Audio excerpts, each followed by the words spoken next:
Hugo Boss, toujours sous la neige. Ha, ça n'arrête pas. Alors, aujourd'hui, je vais démystifier une bonne fois pour toutes cette histoire de la droite et de la gauche, soi-disant. Voilà, ça c'est l'alternative au système. Non, ça c'est l'alternative au système, etc. Parce que on est toujours en train de parler, soi-disant, de gens qui luttent contre l'establishment et toutes ces conneries-là. Comme quoi, en votant pour un parti ou pour un autre, nous allons enfin sortir du système ou alors nous allons combattre le système. Et je ne sais pas combien de bobards qu'on nous balance à longueur de journée, un peu partout, que ce soit dans les milieux de droite comme dans les milieux de gauche. Mais qu'en est-il vraiment ? Aujourd'hui, dans l'Europe occupée, dans l'Europe occidentale, il n'existe pas d'alternative au système. Tout simplement. Il n'existe pas. Les partis de droite ou partis de gauche, c'est deux faces d'une même médaille. Tout simplement. Dans l'Europe occupée de l'OTAN, il n'y a qu'un seul parti. Il y a un parti unique. Un seul, le parti atlantiste, le parti euro-atlantiste. Il n'y a que ce parti qui existe dans ces pays. Il y a un parti unique. Oui, c'est un régime à parti unique. Oh, c'est la dictature, ça. Oui, absolument. Absolument. Vous en vivez une de dictature. Totale. Parce qu'il y a un seul parti politique, en réalité, dans ces pays. Le parti euro-atlantiste. Parti euro-atlantiste qui a une aile droite et une aile gauche. Oui, mais c'est le même parti. Peu importe que vous votiez pour son aile gauche ou que vous votiez pour son aile droite, c'est le même parti. Il va se passer exactement la même chose. Le programme est le même. Continuer l'œuvre de soumission de l'Europe occidentale, de l'Europe occupée depuis l'OTAN depuis plus de 80 ans, continuer l'occupation. C'est tout. Ni plus, ni moins. Et ça, on peut le voir. Déjà, on a pu le voir avec l'aile gauche du parti euro-atlantiste, notamment le cas grec. Parce que je me souviens qu'il y avait un très grand enthousiasme. Et en partie, c'était aussi le mien. Je ne vais pas vous le cacher. De l'arrivée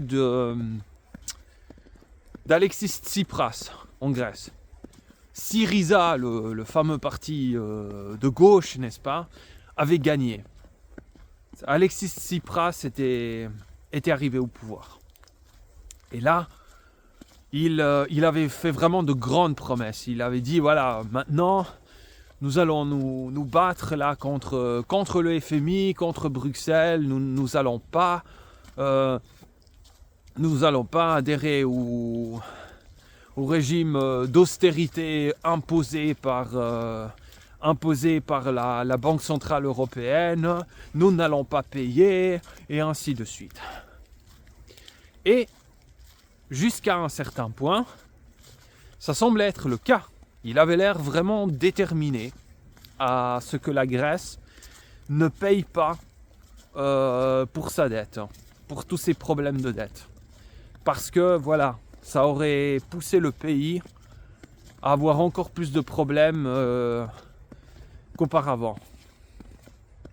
Simplement voilà.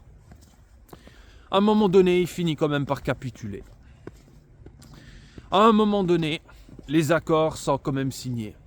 Il avait fait plein de promesses, mais il a capitulé. Pourquoi ? Parce que il n'y a pas d'alternative au système. Il en faisait partie de ce système. Il était juste dans l'aile gauche de ce système. C'est tout. Ensuite, nous passons à la droite. Tout le monde s'est réjoui lorsque Giorgia Meloni est arrivée au pouvoir en Italie.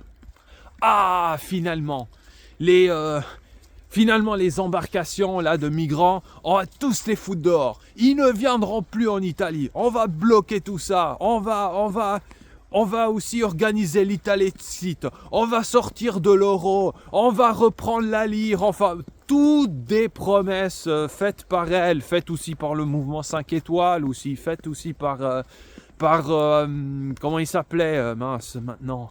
Oh, le nom m'échappe. Attendez, je vais le retrouver. Celui de la Ligue. Bon, son Salvini, voilà. Hein, on va sortir de l'euro, on va baisser les prix de l'essence, on va baisser l'âge de la retraite, on va abolir la loi Fornero et ainsi de suite. Bah voilà, Giorgia Meloni est arrivée, hein, la droite, elle est arrivée finalement, la droite. Et qu'est-ce qui s'est passé?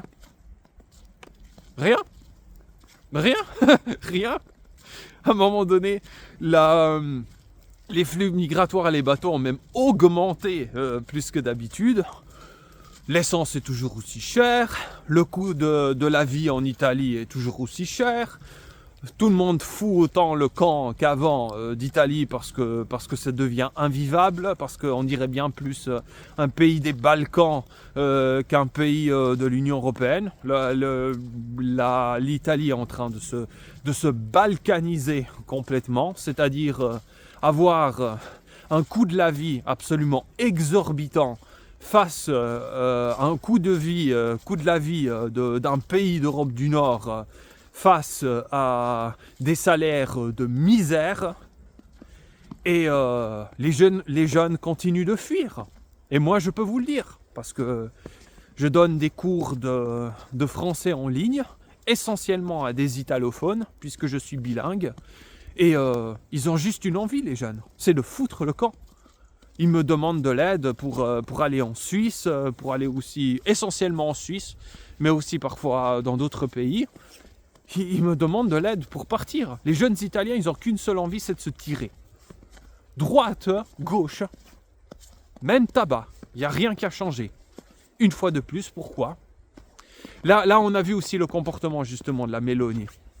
Au début, ouais, on va combattre le système aussi, etc. On va faire valoir... nous, on est pour réformer l'Union européenne, etc. Ouais, justement. Hein. Elle a dit on va pas subir le diktat de l'Union européenne. Qu'est-ce qu'elle a fait? Elle a vu la von der Leyen et elle lui a fait la bise. Aussi Salvini, lorsqu'il était avec la Ligue, avec le mouvement 5 étoiles, pardon. Nous allons sortir de l'euro, etc. On va pas se laisser dicter les règles de l'Union européenne. Il y a Mario Draghi, ancien directeur de la Banque Centrale Européenne, qui arrive pour former un gouvernement technocrate en Italie à cause de l'impasse politique. Et devinez quoi? Eh bien Salvini, il s'est couché à plat ventre, comme tous les autres, oui, comme tous les autres. Donc maintenant qu'on arrête de me dire que cette droite-là, alternative, la droite, elle n'a rien changé. Elle n'a rien changé. Ils se sont couchés comme tous les autres. Et s'ils ne l'ont pas encore fait, ils vont se coucher comme tous les autres. Droite comme de gauche. Donc comme vous voyez avec ces deux exemples, il n'y a pas d'alternative dans le système électoral au système que nous avons maintenant. À la ligne euro-atlantiste du moment. Il n'y a pas d'alternative. Ni à droite, ni à gauche, ni au centre. Donc, quand on vient me dire « Ah mais Trump et on lutte contre l'establishment ». Et de quoi ? Mais de quoi ? Mais on lutte de quoi contre l'establishment ? Trump, il fait partie de l'establishment comme tout le monde. Oui, absolument. On voit une lutte soi-disant lui contre les démocrates, etc. C'est pas une lutte de lui contre le système. C'est une lutte au sein du système. C'est une lutte intestine au système. C'est une lutte entre factions du même système, pas une lutte entre un individu et un système. Trump fait partie du système comme tous les autres. D'accord ? Parce que je fais cette vidéo parce que j'en ai marre d'entendre ces âneries. Parce que c'est des âneries. Il n'y a aucune alternative au sein du système électoral européen et américain à la ligne actuelle. Il n'y en a pas.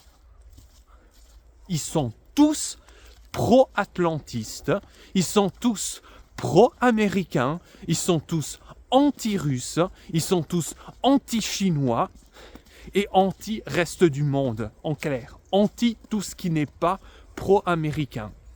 Vous êtes pro-américain, il n'y a aucun problème. Vous êtes anti-américain, on va vous inventer toutes sortes d'excuses bidons pour justifier une intervention dans le pays en question, ou alors carrément, pour vous censurer, pour vous bloquer. On l'a déjà fait avec Xavier Moreau, on l'a déjà fait avec Jacques Beau, et puis apparemment la panafricaniste aussi, Nathalie Yam, en Suisse, on leur gèle leurs fonds. D'ailleurs, j'ai oublié de dire dans la vidéo sur le Venezuela, la Suisse apparemment va geler les fonds de Nicolas Maduro s'il y en a en Suisse. Voyez aussi ce qu'est la Suisse. Hein, voyez comment elle est neutre. Hein, voyez comment elle est neutre.